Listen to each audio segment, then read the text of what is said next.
நம்ம எல்லாருக்குமே கணக்கு போட்டு காதலிக்க தெரியும். ஆனா காதம்ங்கிற கணக்கு தெரியுமா?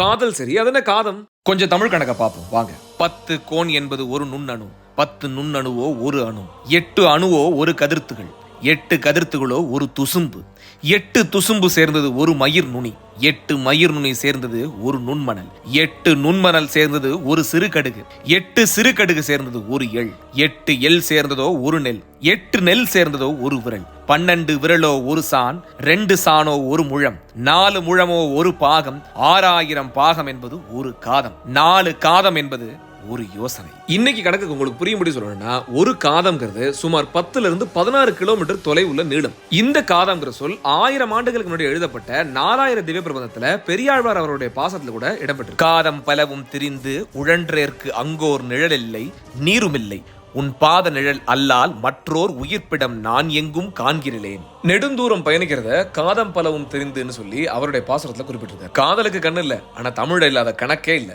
இது போல தமிழ்ல நிறைய கணக்கு இருக்கு. அவைகளை தெரிஞ்சுக்க இப்ப பின் தொடர்ந்து வச்சுங்க. மற்றும் உங்க மொழியின் பெருமையை உங்க நண்பர்களுக்கு பகிர்ந்து தமிழை சொல்லிக் கொடுங்க இந்த காணொலி வாயிலாக.